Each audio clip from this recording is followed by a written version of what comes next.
Rolly, Ryan Garcia said that he would give a shot to Rayo Valenzuela. What do you think about that fight if it happens? Give a Rayo. That's like, what he said. Because we're Ryan, it could be he's talking about a shot at tequila. Is he gonna? Ryan Garcia and Rolando Rolly Romero are about to step into the ring, but the fight has already begun outside of it. With their showdown set for May 2nd in Times Square, the tension has hit a boiling point. Rolly has never been one to hold back his words, and Ryan is done playing games. From threats to insults, both fighters have been firing off verbal shots, setting the stage for one of the most explosive matchups of the year. You got the best left in the world. Ryan Garcia, fresh off a controversial fight against Devin Haney, is on a mission. After testing positive for Ostarine and serving a suspension, he's looking for redemption. But before he can run it back with Haney, he has to deal with Rolly Romero. And if Ryan's recent words are anything to go by, he's coming into this fight with pure aggression. He has already warned Rolly that if he crosses the line, there will be consequences.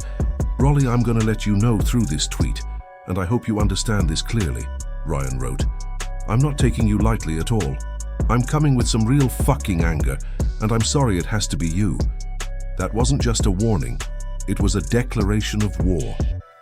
And if anyone thought Ryan was bluffing, his follow-up message was even more heated. The fact that this fight is taking place at welterweight, does that suit you? Is that better for you? I mean, I called this years ago saying that me and him were going to fight at welterweight. And this is when we were both 35-pounders, so, I mean, I long outgrown 140. You can say all the funny stuff you want on Tuesday, but if you cross the line, I'm gonna slap the fuck out of you. I promise you, Ryan isn't. Interested in the circus that usually follows a Rolly Romero fight? He's seen how Rolly turns every event into a spectacle, using trash talk to get under his opponent's skin. But Ryan is making it clear, this isn't just a fight for him, it's personal. He doesn't want jokes, he wants war. On the other hand, Rolly Romero thrives in chaos. He's never been the type to back down from a verbal battle, and he's certainly not going to start now. As far as he's concerned, he's been calling Ryan out for years, and now it's time to prove he's the better man. Is it gonna happen? Or do you want it to happen? I shall see. You shall see? I shall see. Yeah? What do you make of him skipping the Haney fight for a fight with you? No opinion on that. No opinion on that either. I've been calling this boy out for a long time. I got the biggest balls in boxing, and I'm the biggest stalker in the game, Rolly said. He knows Ryan is emotional, he knows Ryan is angry, and he plans to use that against him. Ryan isn't just focused on winning, he's focused on making a statement. He doesn't just want to beat Rolly, he wants to dominate him. He wants to erase the memory of his loss to Haney, silence the critics, and prove that he's still one of the best fighters in the world. But there's one problem. Rolly doesn't care. When asked about Ryan's potential rematch with Haney, Rolly dismissed it without a second thought. "I don't care, they can rematch after me. They'll beat the sequence out of Ryan, and then they can have their rematch," he said. For Rolly, this fight is about him. He's not worried about Ryan's redemption story. He's not concerned with Haney. He just wants to win and make a name for himself. He wants to prove he's more than just a trash talker. He's a real threat. The back and forth between these two has already made this one of the most talked about fights of the year. But the real question is, will Ryan's anger help him or hurt him? Rolly has been here before, he's been in the middle of drama, and he thrives in it. But for Ryan, this is different. He's not just dealing with Rolly's words, he's dealing with the pressure of a comeback. He's carrying the weight of his suspension, the expectations of a rematch with Haney, and the need to prove himself again. This fight is history. Rolly and Ryan, they have a big history. They actually sparred before. You can go watch their fight on YouTube. They say he clout chasing. Yeah. What's up? I'm gonna be honest, man. When I watched the spar, you know, Rolly was beating him, man. Ryan didn't have no answer. If he lets his emotions take over, it could be his downfall. Rolly knows this, and that's exactly why he's poking the bear. He wants Ryan to lose control. He wants Ryan to fight emotionally, because if that happens, Rolly believes he can capitalize on it. From Rolly's perspective, Ryan isn't built for this kind of fight. He's fast, he's skilled, but he's not mentally tough enough to handle this pressure. Grandpa Ismael Barroso had you fighting for your life, and Pitbull Isaac Cruz had you looking for Easter eggs in the ring. Ryan fired back at Rolly's taunts. And I'll have you lay your gloves down in the ring like an MMA fighter retiring. He's a fighter that can come and fight. He's hungry. He's hungry to get on top. He's hungry to be world champion. Ryan is making it clear he's coming for blood. He's not just looking to outbox Rolly, he wants to take him out. But Rolly is used to being underestimated. He's used to people doubting him, and he loves proving them wrong.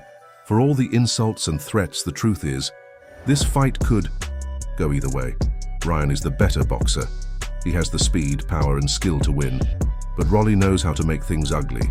He knows how to turn a fight into a brawl, how to drag his opponents into deep waters, and how to test their heart. Ryan Garcia going up to 147.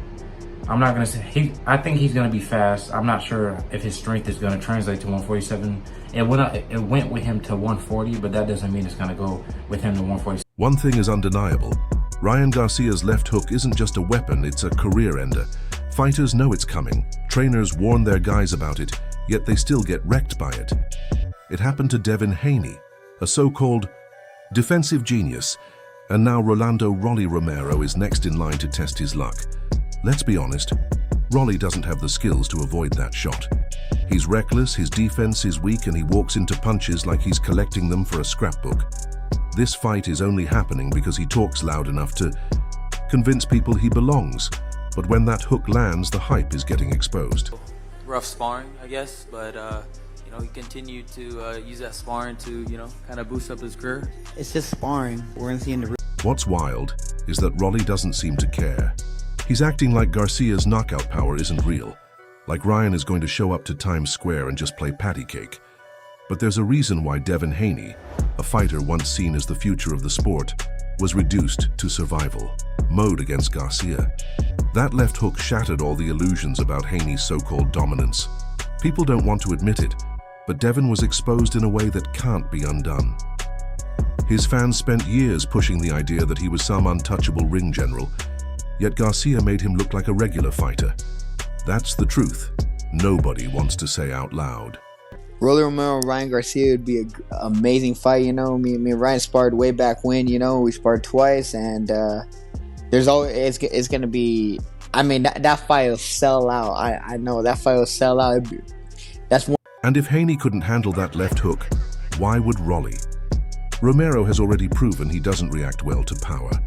He got knocked out by Gervonta Tank Davis when he tried his usual bull rush routine, and Isaac Pitbull Cruz had him looking lost.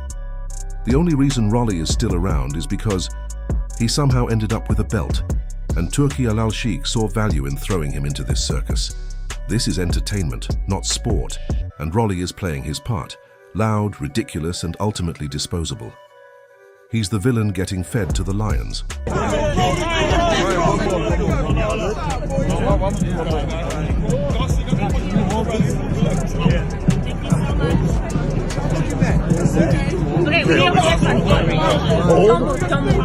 And let's be real, Rolly isn't walking into this fight with some elite game plan.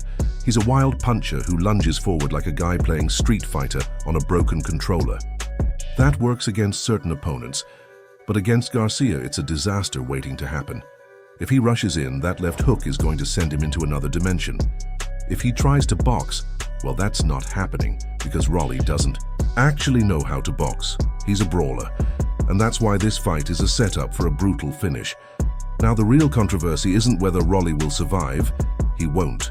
The real issue is what happens after.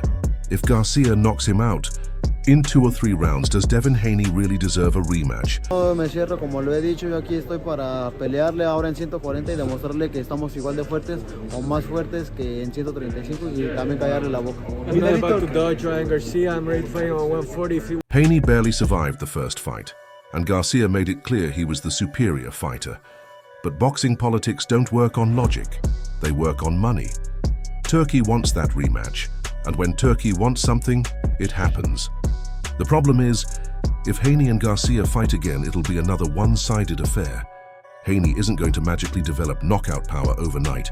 He's not suddenly going to withstand the left hook. Who would you say is another good trash talker in boxing? Right now, man, really, I mean, just that retarded ass fool Rolly, to be honest. Rolly right now probably runs his mouth the most, but he can't back it up. There's a difference between me and him. I talk a lot of trash, but I've been backing up everything I've been saying so far. But probably Rolly. What do you think of his fight with Ryan that's been announced? They're fighting in May in Times Square, New York City. I think that's a better fight for Ryan, publicity-wise, than... What we'll see is a rerun of what happened before. Haney getting hurt, holding on for dear life, and making excuses afterward. The bigger question is, where does Ryan go after destroying Rolly? A fight with Teofimo Lopez makes way more sense than running it back with Haney. Teo has power, skills, and confidence, and he wouldn't just survive, he'd fight back. That's the kind of matchup boxing needs.